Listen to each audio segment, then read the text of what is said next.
Hola a todos y bienvenidos a otra video lección de Prevmil. En este video te vamos a contar todas las temas importantes que debes saber sobre sala de parto. Hemos elegido hacer esta lección para brindarle las ideas concretas, tanto para la práctica clínica como para la competencia. Así que vamos a comenzar.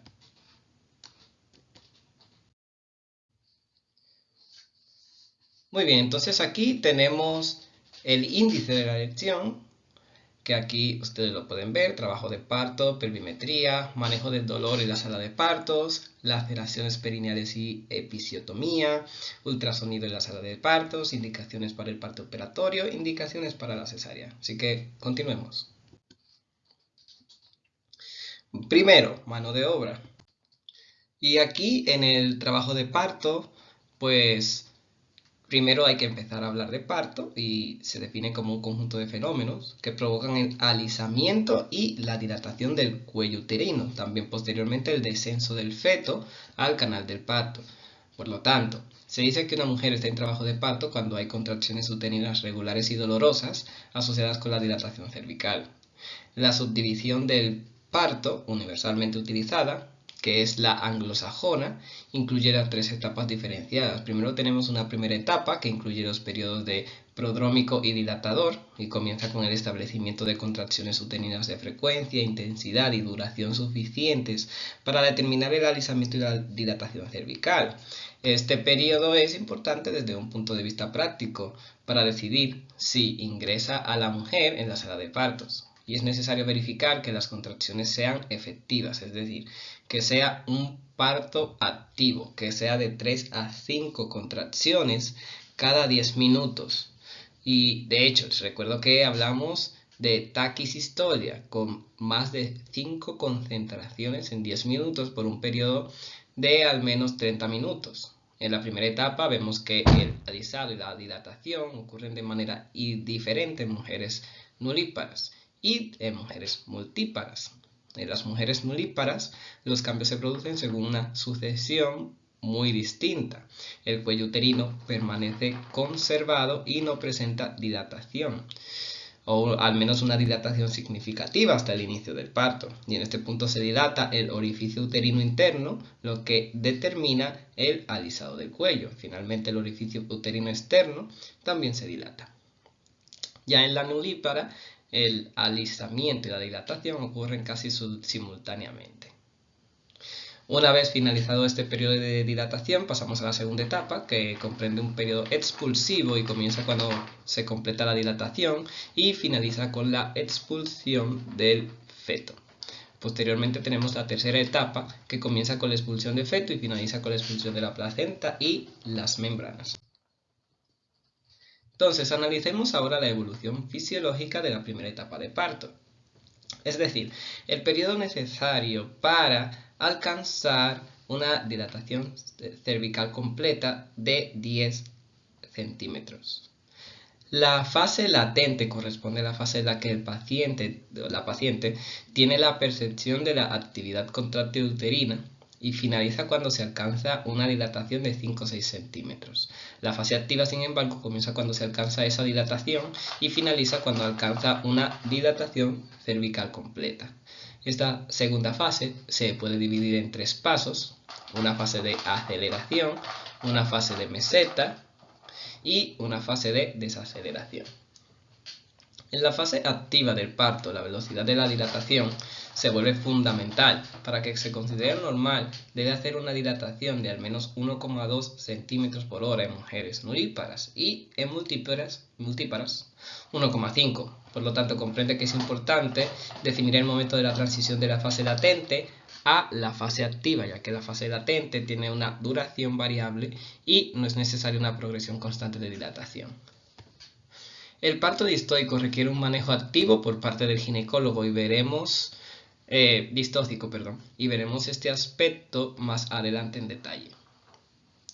Para mejorar precisamente los resultados materno-fetales y reducir el número de intervenciones necesarias, pues se eligió el límite de 5 o 6 centímetros de dilatación para hablar de la fase activa del parto.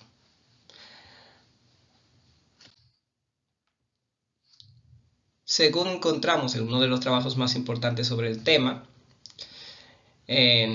que los dejaremos en el enlace al final de la lección. En la primera etapa hay una falta de progresión en la dilatación y se produce cuando hay menos de 3 contracciones en 10 minutos y o menos de 25 milímetros de mercurio de intensidad de las contracciones uterinas. Y estos están medidos con un ultrasonido interno, y la detección de la progresión de la dilatación ocurre cuando hay al menos 2 horas de contracciones uterinas válidas en ausencia de cambios cervicales. Para dar ese discurso tengo que estar dilatado al menos 6 centímetros, como habíamos dicho anteriormente.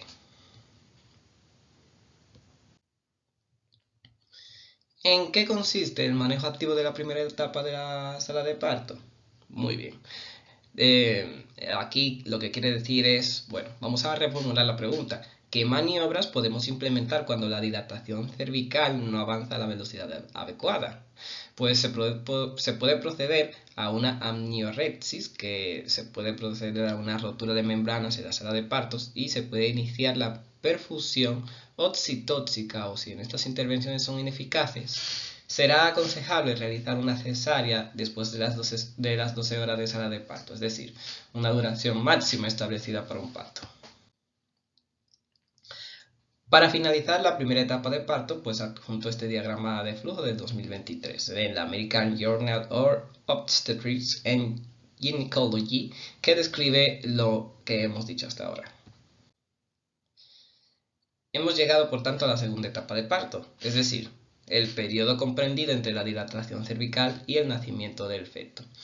Según las referencias que vamos a poner al final, pues hablamos de una distocia de segunda etapa en presencia del descenso de la parte presentada, cuando hayan transcurrido 3 horas en nulípara con analgesia o sin ella, o hayan transcurrido 2 horas de multípara con analgesia o sin ella. En estos casos podemos hablar de arresto de la segunda fase. En cambio, las pautas NICE argumentan que si hay evidencia de progresión en la parte de presentación, pues estas 2-3 horas pueden ser elásticos. Pues, según ACOG, pues entonces tenemos 2 o 3 horas, y en esas 2 o 3 horas es necesario intervenir activamente, pero si existe la percepción de que la parte presentada avanza, aunque esté tardando más de 3 horas, probablemente no habrá necesidad de hacer nada. Simplemente esa mujer y ese feto tienen una adaptación que requiere tiempos más largos. El manejo activo de la segunda etapa pues incluye la perfusión oxitóxica, el parto operatorio y la cesárea. Una pregunta importante una vez alcanzada esta etapa es: ¿cuándo es correcto comenzar a empujar a la mujer? ¿Tan pronto como alcancemos la dilatación total, o esperar? Y si es así, ¿por cuánto tiempo? El enfoque aquí puede ser muy diferente. La posibilidad es que precisamente hacer que el paciente punje lo más posible, correspondiendo así el inicio del periodo de expulsión con el logro de la maduración cervical. La segunda posibilidad, cuyo objetivo es reducir la duración del periodo de expulsión, es la de el retraso pujar, más o menos. Y este enfoque incluye una fase de descenso fetal pasivo a través del canal del parto y una fase de descenso fetal activo guiado por los pujos maternos. En este segundo caso, ¿cuándo se empieza a empujar al paciente? Hay dos posibilidades: cuando la mujer se siente recompensada, es decir, con la necesidad de pujar, o después de un periodo de transición definido que varía según los centros, pero que puede ser de 2 horas. Hablemos ahora de la tercera etapa del parto o adscripción, que comienza con la expulsión del feto y finaliza con la de la placenta y membranas. Veamos en qué consiste el manejo activo en la tercera etapa del parto. En este punto podemos intervenir mediante una infusión de oxitocina profiláctica, y esto es con el retraso del pinzamiento del cordón y la tracción controlada del cordón cuando hay evidencia de que la placenta se ha desprendido parcialmente. El tratamiento activo reduce la hemorragia postparto grave y no grave, pero y la posibilidad también de que la madre tenga una hemoglobina inferior a 9. Una pregunta que nos hacemos ya en esta etapa es: ahora que el feto ha nacido, la placenta también ha sido expulsada del útero, debemos decidir ¿Cuándo pinzar el cordón umbilical para despegar definitivamente al recién nacido de la placenta? Existen dos posibilidades, la de sugestión anticipada y la de tardía. Veamos cuáles son las características de ambas posibilidades para entender en qué situación elegir una u otra. Hablamos del pinzamiento precoz cuando éste se produce dentro del minuto de nacer, mientras que hablamos de pinzamiento tardío si estamos a menos de un minuto, al menos un minuto después del nacimiento. El mérito del pinzamiento tardío es que al no pinzar el cordón hasta que se haya dejado de latir, se obtiene un aumento del volumen de sangre al recién nacido, y esto determina una ingesta media de hierro de 40 a 50 miligramos por kilogramo, que sumada a las reservas existentes de 75 miligramos por kilogramo, previene la anemia en el primer año de vida. Un aumento de volumen de sangre, una menor necesidad de transfusiones, una incidencia reducida de hemorragia intracraneal en bebés prematuros, aporta inmunoglobulinas, células madres que podrían garantizar una mejora en los procesos preparativos, especialmente en bebés prematuros, o sea, muchas cosas. Por otro lado, el pinzamiento tardío provoca un retraso en la atención del recién nacido que lo requiere.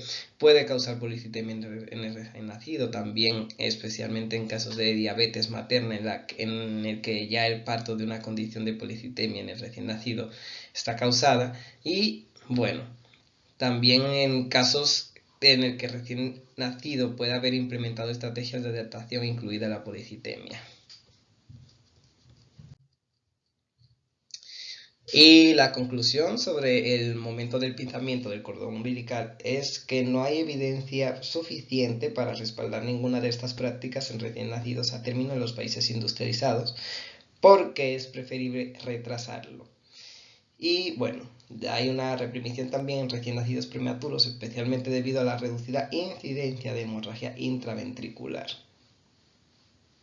La extracción de sangre placentaria no debe intervenir en el momento del pinzamiento. Hay porcentaje de mujeres, aunque sea pequeño, en las que la placenta no se desprende y existe la llamada placenta retenida. Como puedes ver, en periodos gestacionales más tempranos corresponde a un mayor riesgo de retención de placenta. Sin embargo, la edad gestacional temprana no es el único factor de riesgo de retención de placenta. Los otros factores de riesgo reconocidos para la retención de placenta son el modo de parto, preeclampsia, tener antecedentes positivos de abortos espontáneos y retención de placenta, nulliparidad, edad avanzada, uso de oxitocina en el trabajo de parto, independencia obstétrica y las anomalías uterinas mullerianas. Sepa que no siempre que no se produzca la adscripción significa que la placenta todavía está adherida al útero. De hecho, existe la posibilidad de que haya una placenta atrapada, es decir, el útero puede estar muy contraído, la placenta muy desprendida o ya desprendida y colocada en el segmento uterino inferior. Si con esta condición el cuello uterino está cerrado, la placenta queda atrapada en el segmento uterino inferior. En este contexto, la placenta será palpable a través del cuello uterino cerrado. ¿Cómo se diagnostica esta condición? Pues el diagnóstico aquí es ecográfico, y en la ecografía veremos un fino borde endometrial en el fondo del ojo con un miometrio grueso a lo largo de todo el útero. La placenta retenida es la que realmente permanece adherida al útero. En este caso, el fondo uterino está ancho y no contraído. En la ecografía vemos una cavidad uterina ocupada por material placentario y el miometrio es grueso en todo el útero, excepto en la zona donde se fija la placenta. Una placenta retenida se visualiza así a nivel ecográfico. Vemos la cavidad uterina que está ocupada por un material placentario que distinguimos bien por su hiperecogenicidad. Si quisiéramos utilizar el Doppler, pues una diferencia entre la placenta y por ejemplo el coágulo grande es que en una placenta veremos claramente la vascularización placentaria, mientras que los coágulos son residuos no vascularizados. Además, en la placenta retenida vemos como el miometrio es grueso en todo el útero, excepto en la zona donde se fija la placenta. El tratamiento médico de la placenta retenida está descrito en la literatura y aquí son maniobras que se pueden realizar en el caso de que la placenta retenida antes del parto manual, como inyección de oxitocina en la vena umbilical, inyección de sulprostona en la vena umbilical, carbetocina IV, misoprostol o nitroglicerina sublingual. Sin embargo, estos métodos han demostrado ser ineficaces.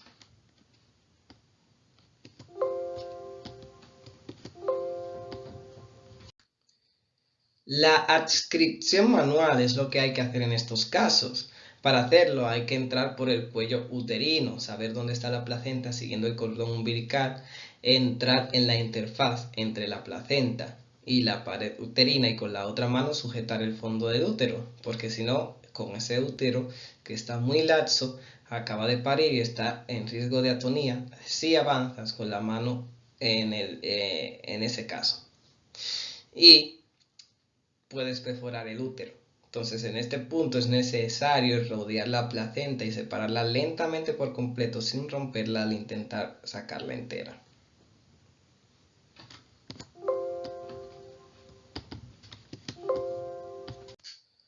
Hablemos ahora de pelvimetría. Después de hablar de lo que sucede durante el parto, pues hay que analizar el camino que debe recorrer el feto para llegar a la culminación del parto. El canal del parto está formado por una cintura ósea de la pelvis pequeña que está recubierta por sus partes blandas y de forma irregular y de tamaño desigual en varios niveles es curvilíneo con concavidad anterior. Es un camino de aproximadamente 12 centímetros que el feto recorre en 1 o 3 horas de media. El canal del parto se divide en 3 estrechos y el primero, el puntual superior o pélvico. La entrada está delimitada por, posteriormente, el promontorio sacrolumbar, lateralmente desde la línea inominada o arqueada, a nivel de la cara media del ala de ilion, mientras que anteriormente está delimitado por las ramas horizontales del pubis, que delimitan anteriormente los 3 estrechos. Y aquí tenemos los diámetros anteros-posteriores del estrecho superior, que estos son el conjugado anatómico, que va desde el promontorio sacrolumbar hasta el ápice de la sínfisis púbica, que lleva 11 centímetros, el conjugado verdadero u obstétrico, desde el promontorio sacrolumbar hasta el punto más prominente y convexo de la sínfisis púbica, que es el diámetro útil, porque es el punto más estrecho, aproximadamente de 10,5 centímetros, y se puede medir si la paciente está en la mesa de posición ginecológica con los pies en los estribos. Al examinarla, trato de llegar con el dedo medio al promontorio sacrolumbar, marcando donde llega la sínfisis púbica en mi brazo y le quito 2 centímetros y obtengo aproximadamente la media del conjugado obstétrico. Es decir, mido el conjugado diagonal y le resto 1,5 a 2 centímetros. Finalmente tenemos la diagonal conjugada, de la que se puede medir el obstetra, que va desde el promontorio sacrolumbar hasta el ápice inferior de la sínfisis púbica. Este ya es un momento crucial y el feto necesita algo de tiempo para decidir si encaja en el diámetro del oblicuo derecho o el oblicuo izquierdo. Al examinar a un paciente que está totalmente dilatado pero que aún no tiene ganas de pujar, se percibe como la cabeza fetal buscando por dónde entrar, como por ejemplo girar, y es demasiado pronto y equivocado insistir en este momento en el que el paciente puje, la paciente, porque se corre el riesgo de obligar al feto a realizar un movimiento diferente al que tal vez habría elegido. Entonces, podría ser menos adecuado para el paciente en estos casos. Entonces pasemos ahora a definir el estiramiento medio o pélvico. Aquí en la cavidad media, que es el cuello de botella del canal del parto, y está delimitada.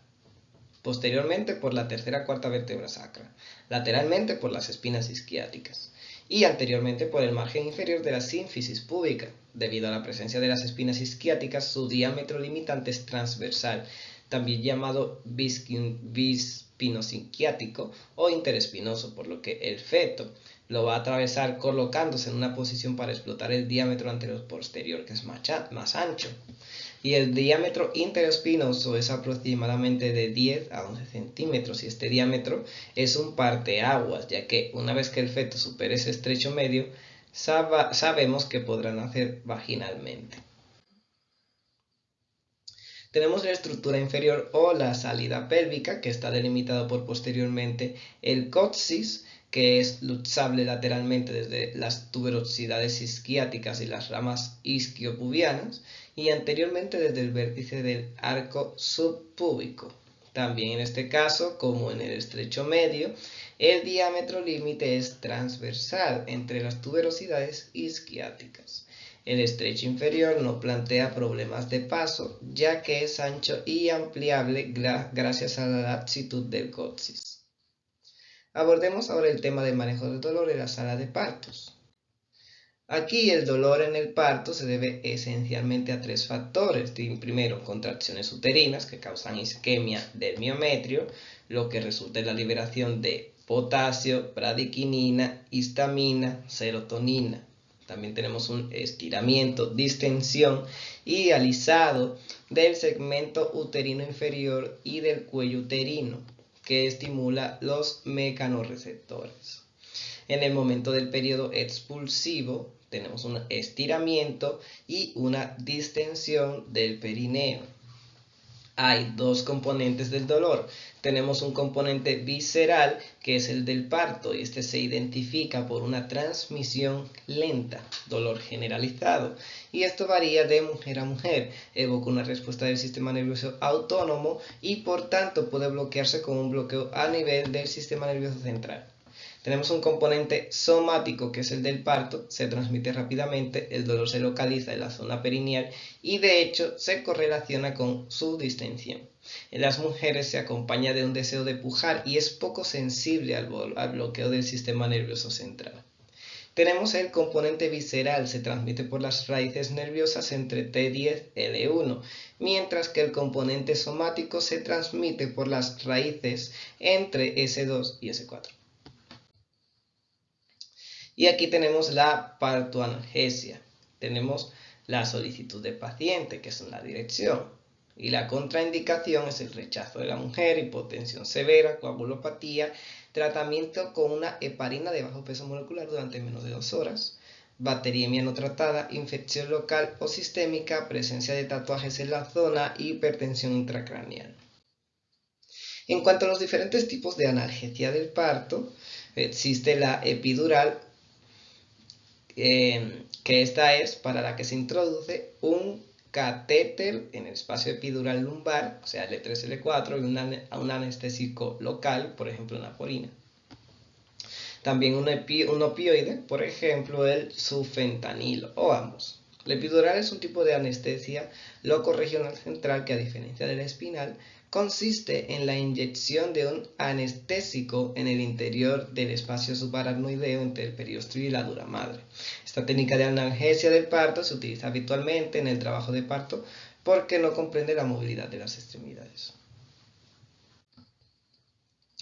También tenemos la técnica de analgesia de administración espinal, que se puede combinar con la epidural. Y para que el componente espinal se introduzca, en estos casos se introduce una aguja en el espacio subaracnoideo, mientras que para el componente epidural siempre se insertará un catéter en el espacio epidural lumbar. En este caso se puede utilizar un anestésico local, un opioide o ambos, mientras que el epidural se utiliza durante el trabajo de parto para permitir que la mujer se mueva activamente, y el espinal se utiliza durante una cesárea porque bloquea la movilidad de las extremidades. Entre las complicaciones de la analgesia del parto se encuentra la hipotensión arterial, que suele provocar una reducción del flujo útero-placentario, lo que puede provocar alteraciones en el trazado mastográfico, por lo que en ocasiones se administran líquidos precisamente para contrarrestar la reducción del flujo placentario. Entonces, aquí podemos tener picazón, somnolencia, temblores. Podemos tener hiperpirexia, y la fiebre debida a la epidural puede confundirse con una fiebre debida a la corioamnionitis y por tanto puede provocar tanto un sobretratamiento con antibióticos como un parto operatorio innecesario. La retención de orina que a veces experimentan las mujeres postparto puede deberse a la epidural, pero también a un parto prolongado o a una expulsión prolongada con la vejiga llena. La vejiga debe estar vacía en el momento de la expulsión del feto, porque de lo contrario, en el descenso del canal del parto puede arrastrar consigo la vejiga, lo que puede provocar un estupor postparto. Y la última complicación es la punción accidental de la dura madre, que tiene una frecuencia muy baja. Ahora, pasando al siguiente tema, pues abordemos los desgarros perineales y la episiotomía. La laceración perineal es un evento frecuente y puede complicar cualquier parto vaginal. Aproximadamente el 85% de las mujeres experimentan un traumatismo perineal durante el parto. Las laceraciones perineales se clasifican según la extensión de la lesión en los diferentes tejidos del suelo pélvico, indicando una correlación entre la extensión del daño anatómico, la dificultad en su reparación y la extensión de las secuelas clínicas. La clasificación más comúnmente adoptada en la actualidad es la del Real Colegio de Obstetras y Ginecólogos, que describe de una forma esquemática, sencilla y reproducible la extensión y gravedad de las diferentes laceraciones.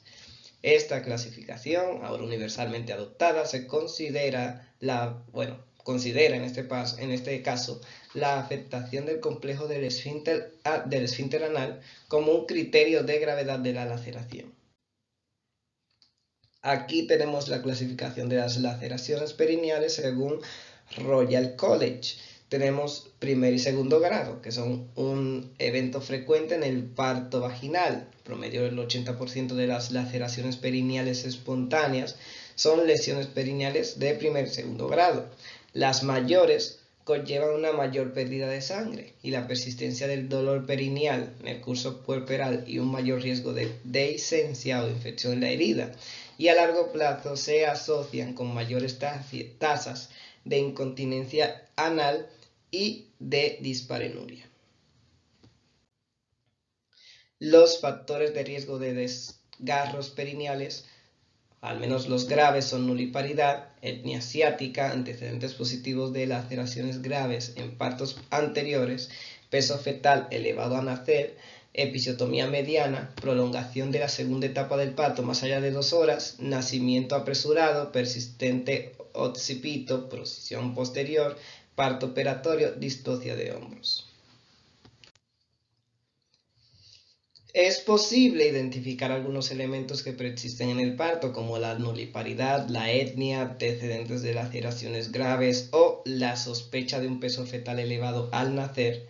Sin embargo, la mayoría de estos factores de riesgo están relacionados con el parto en sí. Existen algunas medidas para prevenir el trauma perineal, como evitar el uso rutinario de la episiotomía, masaje perineal, y si se realiza diariamente durante 5 o 10 minutos a partir de la semana 34 de gestación, pues se asocia en primigrávidas a una reducción significativa del daño perineal, como se observó lo mismo en mujeres multíparas. Entonces, es fundamental favorecer posiciones libres, incluso en el periodo expulsivo, evitando posiblemente la posición de litotomía. Parto, nacimiento en el agua. Entre los factores protectores del perineo, del parto y el nacimiento en el agua es el que menos seguro es debido a la presencia de numerosas discrepancias en los diferentes estudios. Respecto a la asistencia durante el periodo de expulsión, la comparación entre la asistencia con soporte manual del perineo y sin soporte manual manos puestas versus manos fuera, no resalta diferencias significativas en términos de resultados perineales adversos. También las compresas calientes, la aplicación de estas durante la segunda etapa de parto tiene un efecto significativo en la reducción de la aparición de laceraciones perineales graves. También la analgesia epidural, aunque algunos estudios han informado en el pasado de un aumento del número de episiotomías en relación con esta analgesia, aliviar el dolor durante el parto para reducir la incidencia de lesiones graves. Y se cree que un buen control del dolor permite al paciente llegar al periodo expulsivo en mejores condiciones psicofísicas, mejorando así el cumplimiento, particularmente en la fase expulsiva. Después de hablar de las laceraciones perineales intraparto espontáneas, pues os doy la información de que puede ser de utilidad a efectos del concurso de episiotomía. La episiotomía es la incisión del periné que se realiza con el objetivo de aumentar el espacio de salida vaginal para facilitar el nacimiento del recién nacido. En 1920 se pensaba que un corte limpio en el perineo evitaba irregularidades en las laceraciones, protegía al recién nacido de traumatismos durante el parto, reducía la duración de la segunda etapa del parto y evitaba daños perineales importantes. De hecho, esta recomendación logró una amplia difusión hasta el punto de que en la década del 80 en algunas zonas geográficas la episiotomía se practicaba hasta en el 80% de los nacimientos.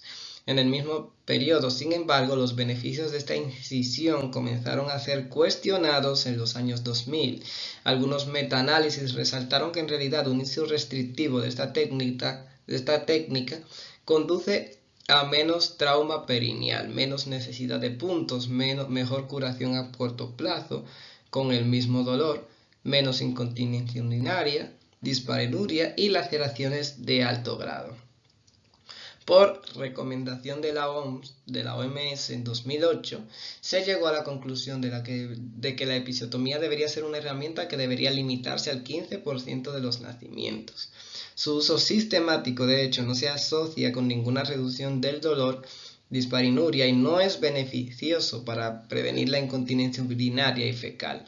Recuerde que la única indicación compartida en la episiotomía es la necesidad de acelerar la expulsión del feto en caso de sospecha de un sufrimiento fetal, solamente.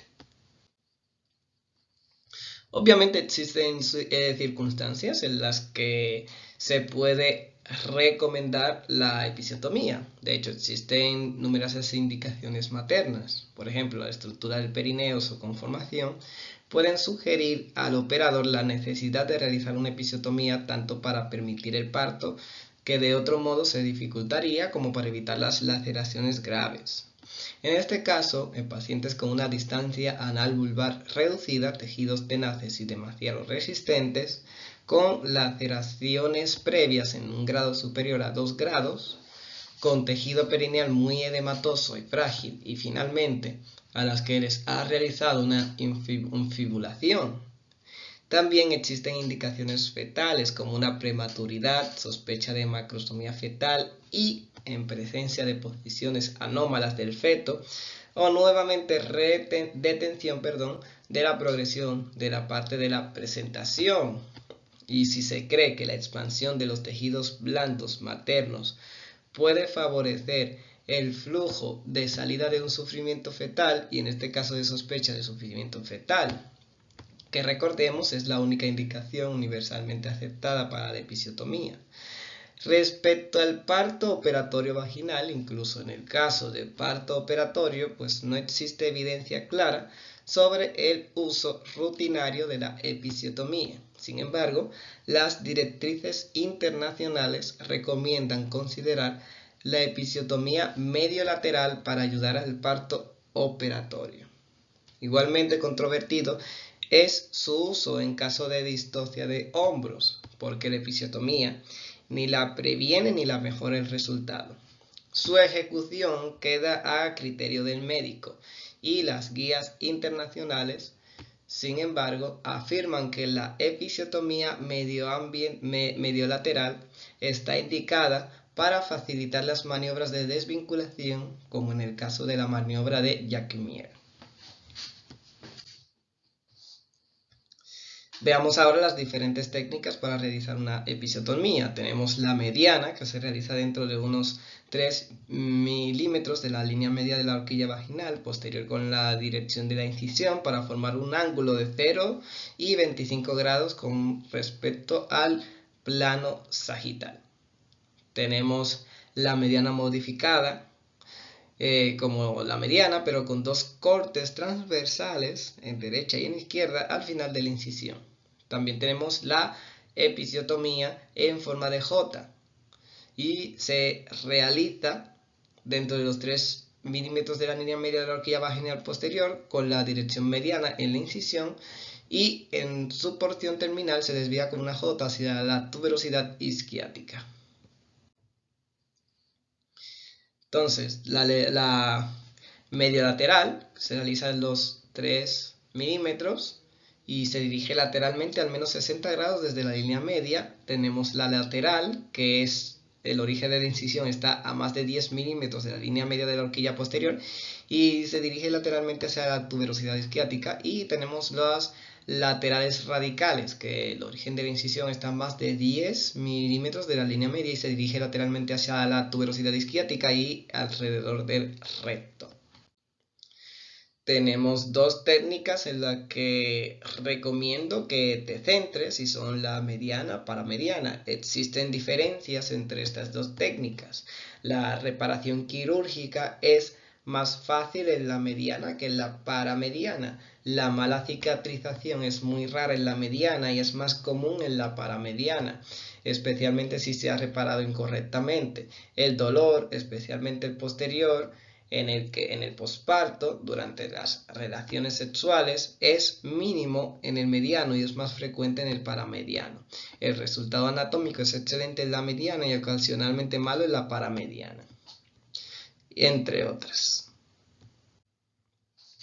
Veamos ahora uno de los temas más novedosos en los que a sala de parto se refiere, es decir, el uso de la ecografía en la sala de partos. Y cuando se trata del ultrasonido en obstetricia y ginecología, nuestra Biblia son las guías de SIEOC, las cuales utilizamos como única fuente de este tema.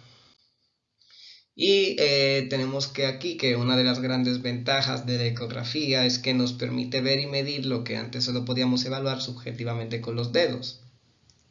Las guías nos dan indicaciones precisas con algunos puntos clave a seguir. Lo primero es que dejan claro que no se recomienda la realización rutinaria de ecografías para mejorar el resultado de mujeres en trabajo de parto activo. Posteriormente, las guías nos dicen que se sugiere no realizar ecografías de forma rutinaria para mejorar el resultado de parto en todas las mujeres con estadio 1. Sin embargo, esto se debe a la escasez de datos disponibles que no nos permiten formular una recomendación positiva para el uso de ultrasonido en todos los casos de enaltecimiento o detección de la primera etapa del parto.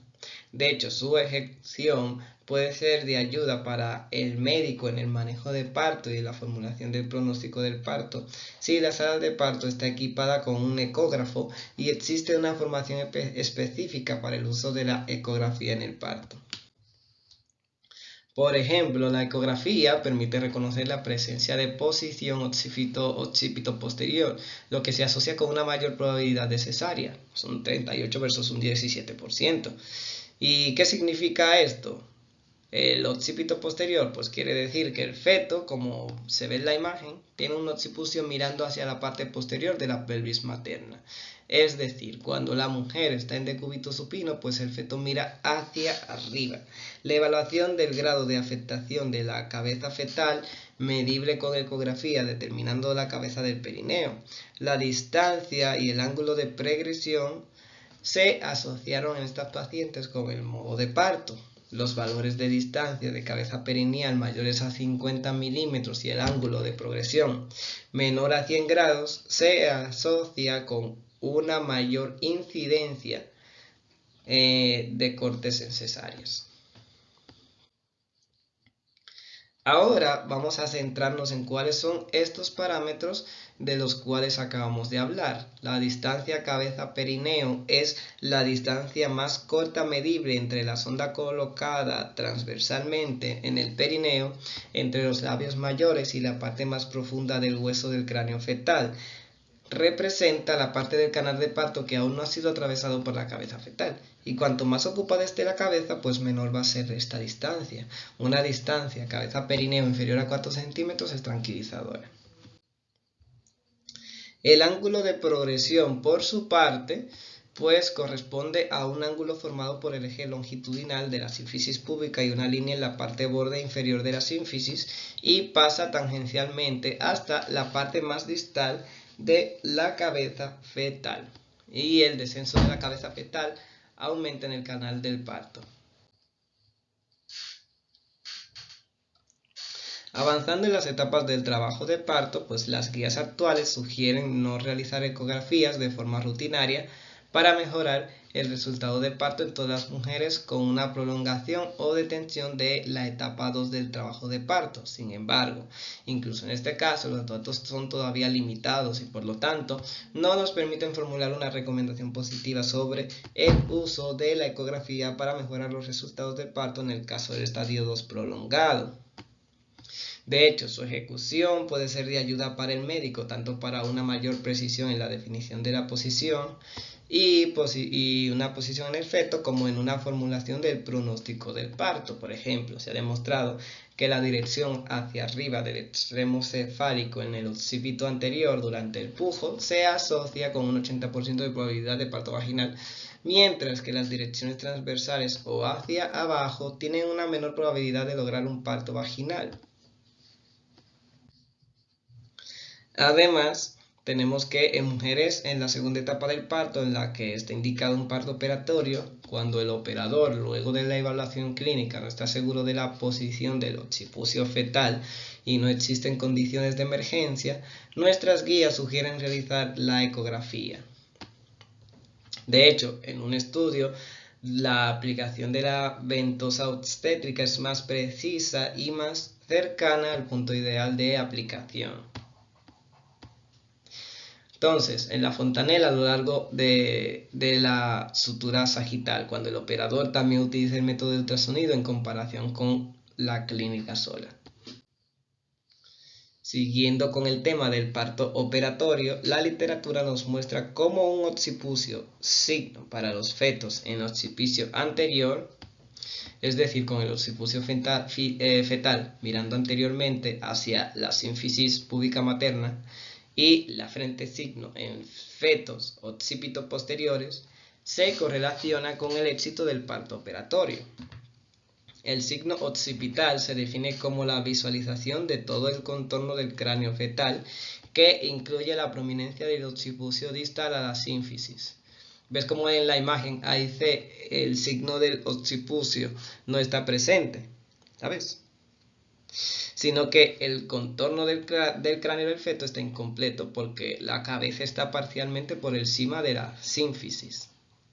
Y en las imágenes B y D, o sea, ahí está presente ya la parte de detrás. El signo del frente aquí está presente. En cambio, cuando el interior del cráneo fetal en occipito posterior, incluyendo la curvatura de frente, se visualiza por debajo de la sínfisis. Como en la diapositiva anterior, vemos como en la imagen A y C el signo de la frente está ausente en el contorno del cráneo. La cabeza fetal no se visualiza completamente porque está parcialmente por encima del nivel de la sínfisis púbica. En las imágenes B y D está presente el signo de la frente. Se visualiza completamente el contorno del cráneo fetal y se puede visualizar la curvatura de la frente por debajo del nivel de la sínfisis púbica. Y aquí en el posparto, sin embargo, el principal uso clínico de la ecografía es en casos de hemorragia posparto. Sin embargo, incluso en este caso, las pautas nos dicen que no se recomienda la evaluación ecográfica de rutina en mujeres con sangrado después del parto vaginal. Y esto es para mejorar los resultados. En este sentido, sin embargo, podemos decir que en caso de la indicación de realizar una revisión cavitaria, es recomendable realizarla bajo una guía ecográfica. Además, sabemos que la evaluación del tamaño del útero y la presencia del material en su interior, resaltando un espesor ecográfico mayor de 2 centímetros, se correlaciona con una pérdida de hemoglobina de mayor a 3 gramos sobre decilitro. Y aquí vemos un ejemplo de la cavidad uterina sin ningún residuo vascularizado y con un borde endometrial absolutamente lineal. Aquí, por el contrario, ¿qué vemos? Pues vemos una cavidad dilatada por residuos, que como destaca en el doble color, están vascularizados los residuos. Entonces, vamos a ver ahora brevemente el parto vaginal operatorio con sus indicaciones, el quirúrgico. Aquí tenemos que el parto vaginal operatorio presenta un procedimiento clínico de etapa 2, ya cuando existe la necesidad de reducir la duración del periodo de expulsión por motivos relacionados con el bienestar fetal o materno. Y la elección del tipo de intervención en la conducta clínica de la segunda etapa del parto pues está determinada por la evaluación del riesgo de la técnica, la habilidad del operador y la urgencia para acelerar el parto. El tipo de intervención en estos casos puede ser ventosa obstétrica, pinzas, que es un método todavía utilizado en los países anglosajones, y yo soy un testimonio vivo de ese país anglosajón en el que se usan bastante las pinzas. Y también tenemos rotación manual del occipucio y la episiotomía. La ventosa obstétrica se puede aplicar en el plano perineal. La parte ósea de la cabeza fetal está a la altura del perineo y es visible sin necesidad de separar los labios menores. Tenemos el plano perineal que aquí se relaja y se vuelve convexo durante las contracciones uterinas. En la excavación de fondo tenemos que la parte ósea de la cabeza fetal excede el plano de las espinas isquiáticas, pero aún no está en el plano perineal. La parte ósea de la cabeza fetal está en el nivel 2 o superior, pero aún no en el plano perineal, en la exploración por vía vaginal, y solo se alcanza el borde interior o inferior de la sínfisis púbica. Y en la excavación media, pues tenemos que la cabeza fetal aquí está encajada y la parte ósea de la cabeza fetal está a nivel del plano de las espinas isquiáticas. Los dedos pueden alcanzar la mitad o el tercio inferior de la sínfisis púbica y la parte ósea de la cabeza fetal es por encima de la estación más 2, pero no va más allá de las espinas isquiáticas. Veamos ahora cuáles son las indicaciones del parto operatorio vaginal, según nos indica el último boletín de ACOG sobre el tema. Puede haber indicaciones fetales, como un trazo CTG no tranquilizador, o indicaciones puramente maternas, es decir, indicaciones médicas que contraindican la maniobra de Valsalva o para la que es preferible en cualquier caso reducir la extensión del pujo, como algunas patologías cerebrales y cardíacas. También tenemos el enaltecimiento estadio 2, en presencia de contracciones uterinas adecuadas o ausencia de desproporción fetopélvica, falta de impulsos maternos efectivos, detener la progresión de la parte presentada a partir de las directrices ACO. Nulípara, falta de progresión durante 3 horas con una analgesia o 2 horas sin analgesia. Plurípara, que es falta de progresión ya durante 2 horas o analgesia con analgesia, o 1 hora sin analgesia. También, en estos casos, hay indicaciones para el parto operatorio directamente relacionadas con el parto. En particular, tenemos el parto vaginal operatorio y está indicado en el caso de enaltecimiento del estadio 2 en presencia de contracciones uterinas adecuadas, ausencia de proporción fetopélvica. Y en caso de falta de pujos maternos eficaces o en caso de detención de la progresión de la parte de la presentación, definido por las directrices de la ACOG, como en nulípara, falta de progresión durante 3 horas con analgesia o 2 horas sin analgesia, y en plurípara, falta de progresión con 2 horas de analgesia o 1 hora sin analgesia. Entonces aquí brevemente vamos a hablar sobre las indicaciones del parto vaginal operatorio con forceps. En Italia y en España el uso de los forceps está contraindicado, ya que en comparación con el extractor obstétrico aumenta el riesgo de una hemorragia sublaguial. En los países anglosajones, sin embargo, esta técnica todavía se utiliza en el día de hoy, por ello hemos decidido hablarte brevemente sobre sus indicaciones. El primer indicio que vemos es de hecho típico en los países anglosajones, donde el parto vaginal de fetos en presentación podálica se produce de forma rutinaria. De hecho, como ustedes pueden ver en la imagen, las pautas indican forceps en el caso de parto vaginal con el feto en presentación de nalgas a la salida de la cabeza. Como segunda indicación, pues las guías del Royal College nos dicen que cuando está indicado un parto operatorio entre las 32 y 36 más 6 semanas de gestación, se indica el forceps, ya que en estos casos tiene menos riesgo de hemorragia subgaleal en comparación con la ventosa obstétrica intracraneal y las fracturas del cuero cabelludo. Y aquí tenemos las contraindicaciones para el parto preoperatorio vaginal, y una es la edad gestacional menor de 32 semanas, la otra es dilatación cervical incompleta, el otro es el partido presentado no comprometido y sin alta dirección, patologías fetales asociadas con un mayor riesgo de fracturas de cráneo o hemorragia también. Y terminamos esta lección hablando de las indicaciones para la cesárea. Para este apartado nos vamos a basar íntegramente en las directrices nacionales, que son las del Ministerio de Salud y el Instituto Superior de Salud. Y aquí existen indicaciones para la cesárea electiva e indicaciones para cesárea de emergencia. Y aquí empecemos por esta cesárea, que es la electiva, y las directrices comienzan diciéndonos que en el caso de un embarazo a término con un feto único de presentación podálica es adecuado ofrecer una cesárea programada, porque la intervención reduce la mortalidad perinatal neonatal y la morbilidad neonatal comparada con el parto vaginal. Incluso los fetos en situación transversal, presentación desde el frente y la cara y el hombro, no pueden nacer vaginalmente.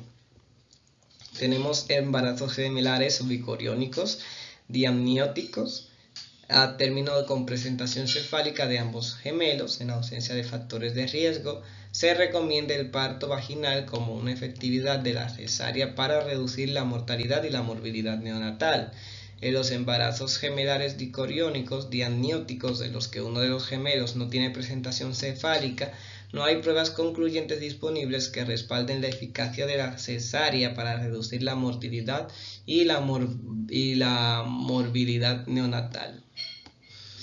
Incluso en el caso de embarazos monocoriónicos diamnióticos no complicados, pues se recomienda el parto vaginal, y las directrices sugieren un momento de 36 o 37 semanas más 0 de gestación.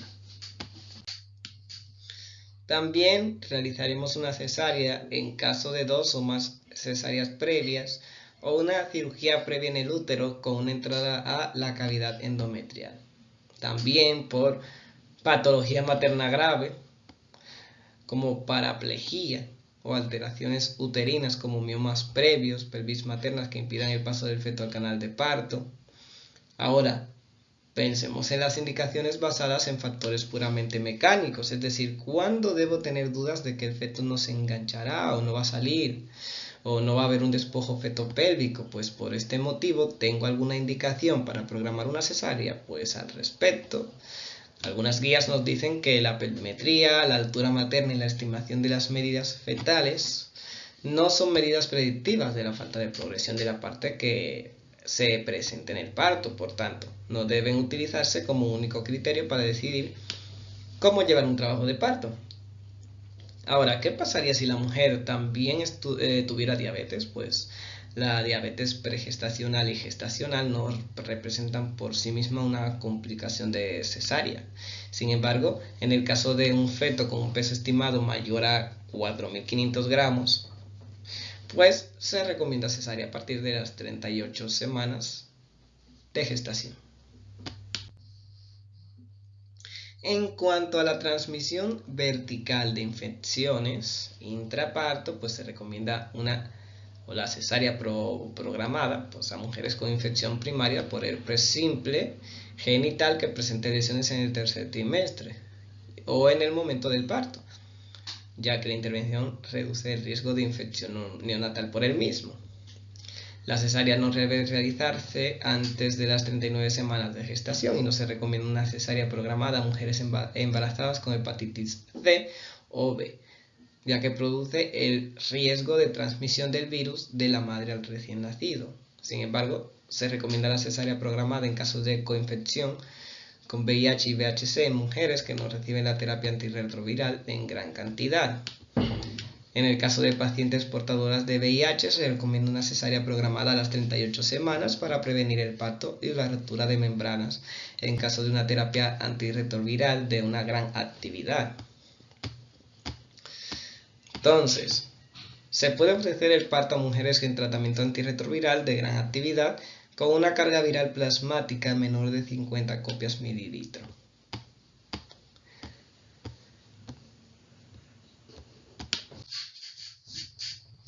Ahora, las indicaciones de cesárea de emergencia. Como ya hemos visto, la distocia en la primera etapa del parto es una indicación de cesárea.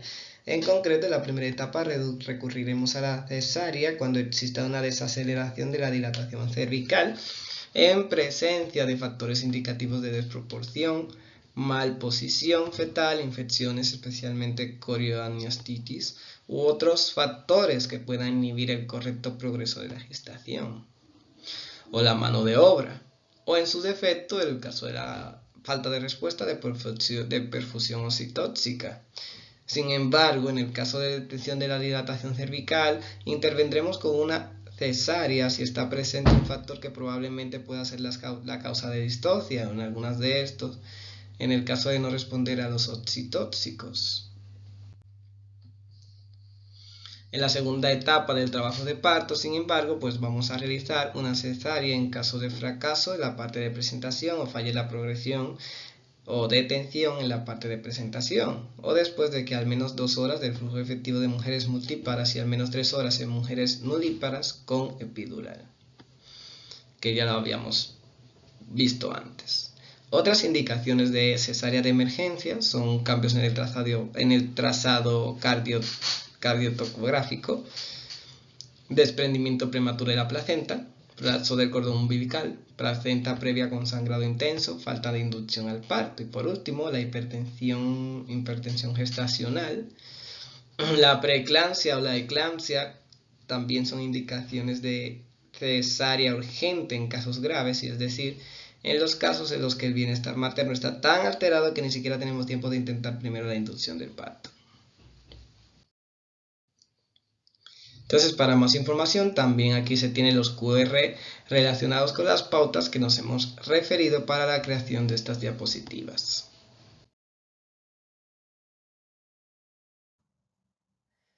También les recordamos que pueden responder los cuestionarios relacionados con el tema en nuestro sitio web y en las aplicaciones para Android